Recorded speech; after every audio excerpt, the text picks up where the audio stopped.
কৃষক মুক্তি সংগ্ৰাম সমিতিক এইটোৱে ক'ব বিচাৰিম, তেওঁলোকে যিবোৰ তেওঁলোকৰ নেতা অখিল গগৈ দালালি কাম কৰি আছে বা কৃষক মুক্তি সংগ্ৰাম সমিতিৰ যিসকল নেতা কৰ্মীসকলে দালালি কাম কৰি আছে, এই দালালি কামবোৰ কৰা বন্ধ কৰক।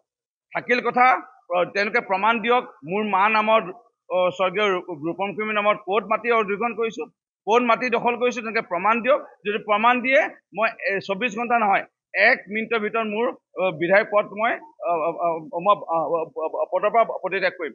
কিন্তু এই দালালি কথাবোৰ তেওঁলোকে নক'বলৈ কৃষক মুক্তি সংগ্ৰাম সমিতি আৰু তেওঁলোকৰ নেতা অখিল গগৈ দালালি কথাবোৰ নক'বৰ কাৰণে তেওঁলোকক সকিয়ানি দিছোঁ, নতুবা পৰিস্থিতি মানে ভয়ংকৰ হ'ব। কোনোদিনে এটা বোলে ইয়াত পখিলাসমূহ আছে, পখিলাবোৰ খাবৰ কাৰণে ফুলৰ পুলি কেইটামান ৰুই আহোঁ, ফুলৰ পুলি নোৰোৱা। ইয়াত বোলে বান্দৰ আছে, বান্দৰবোৰে ফল মূল খায়, এই ফল মূলৰ পুলি বোলে ৰুই আহোঁ, এদিনো এটা ফল মূলৰ পুলি না তেওঁলোকে বান্দৰৰ কাৰণে ফল মূলৰ পুলি, না পখিলাসমূহৰ কাৰণে বোলে ফুলৰ পুলি, না ডাঙৰ গছ প্ৰকৃতিৰ সংৰক্ষণৰ কাৰণে ৰুই পোৱা লোকসকলে কৃষক মুক্তি সংগ্ৰাম সমিতিৰ কেইজনমানে এই গিবনক লৈ পেলাই এটা সস্তীয়া ৰাজনীতি কৰিবলৈ বিচাৰি আছে বা নাটক এটা তেওঁলোকে চৰ্চা মানে নাটক এটা ৰচিব লৈছে। এয়া লৈ পেলাই এটা মানে হাস্যকৰ এটা বিষয় হৈছে আৰু মই তেওঁলোকক ধিক্কাৰ দিছোঁ আৰু মই সকিয়নি দিছোঁ তেওঁলোকে আৰু জোনাই যেন এই গিবনক লৈ পেলাই ৰাজনীতি নকৰে। গিবন আমাৰ প্ৰাণত আছে আৰু এই কঁঠালগুৰি বাগান, ডিঙাপাৰা বাগান, লক্ষীপুৰ গাঁও, মেলেং মধুপুৰ, আমি ইয়াত ডাঙৰ গছ পুলি এটা আমাৰ কাটিবলৈতো নিদিওঁৱেই, ইয়াত তেল খণ্ডতো হ'বই নিদিওঁ। তেনেস্থলত আমি যেতিয়া নিদিওঁ বুলি কেইদিনমান আগত সংবাদ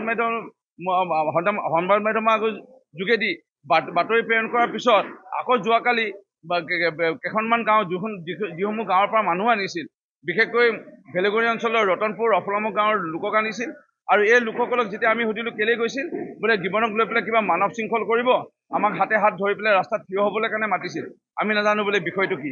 অৰ্থাৎ এই গিবনক লৈ পেলাই যিটো বেদান্তা কোম্পানী ইয়াত এটা তেল খণ্ডন লৈ পেলাই অনুমতি দিয়া লৈ পেলাই উৰা বাতৰি এটা বিয়পাই আছে, এই গিবন অভয়াৰণ্যৰ ভিতৰত বা মাজত বা ইক' চেঞ্চিটিভ জ'নৰ আওতাত নথকা এটা জেগা, অৰ্থাৎ বহুত দূৰত্বত এইটো পাহাৰৰ বৰ্তমান যিটো বিতৰ্কিত ভূমি বুলি ক'লে এক প্ৰকাৰ ভুল নহ'ব। এতিয়ালৈকে মহামান্য সুপ্ৰিম কোৰ্টত বিচাৰাধীন এটা বিষয়, যিটো অসম নাগালেণ্ডৰ সীমা, অৰ্থাৎ ভিকোটো গাঁৱৰ কাষত কোনোবা এটা মানে অঞ্চলত এই বেদান্ত কোম্পানীক এটা চাবৰ কাৰণে দিয়া হৈছে, তাত তেল আছে নে নাই সেইটো চাবৰ কাৰণেহে অনুমতি দিয়াৰ এটা চৰকাৰী পদক্ষেপ গ্ৰহণ কৰা হৈছে। ইয়াত তেল খণ্ডন কৰিবৰ কাৰণে নহয়, তাকো গিবনৰ ভিতৰততো সম্ভৱেই নহয়। ইয়াত প্ৰথমতে ৰূপজ্যোতি কুৰ্মীক মাৰি পেলাব লাগিব বা এই অঞ্চলৰ লোকক একেবাৰে শেষ কৰি পেলাব লাগিব, তাৰপিছতে চাগে কোনোবা অনুমতি পাব। সেইকাৰণে গিবনৰ লৈ পেলাই সম্পৰ্ক নথকা এটা বিষয় লৈ গিবনৰ ওচৰত ধৰ্ণা দি থকা, প্ৰতিবাদ কৰি থকা, এইটো এটা নাটক, এটা অভিনয় কৰিব বিচাৰিছে। বিশেষকৈ মই আকৌ ক'ব বিচাৰিছোঁ, ট্ৰেডিঙত যেতিয়া ৰাইজৰ দল, ট্ৰেডিঙত যেতিয়া কংগ্ৰেছ দলৰ আৰু যেতিয়া কংগ্ৰেছ দলৰ নেতাই যেতিয়া ইয়াত টাটাৰ যিটো ছেমি কণ্ডাক্টৰ ইণ্ডাষ্ট্ৰী অসমত আহিবই নালাগিছিলে, কংগ্ৰেছৰ সভাপতি মাল্লিকাৰ্জুন খাৰ্গে আৰু কংগ্ৰেছৰে মানে সংগা পিটিকা হৈ থকা ৰাইজৰ দলে এতিয়া কংগ্ৰেছ দলৰ নেতাগৰাকীয়ে যেতিয়া মাল্লিকাৰ্জুন খাৰ্গেৰ পুতেক কৰ্ণাটকৰ মন্ত্ৰীয়ে কৈ দিলে ইয়াত ছেমি কণ্ডাক্টৰ ইণ্ডাষ্ট্ৰী আহিবই নালাগিছিলে অসমক ইমানে বেয়া পায়, ভূপেন হাজৰিকাই পাবই নালাগিছিলে বুলি কৈছে ভাৰতৰত্ন।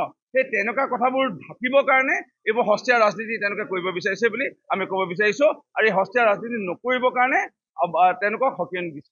যে কোনো খবৰেৰ জন্য যোগাযোগ কৰুন 7099017330 এবং 7099017110 নম্বৰে।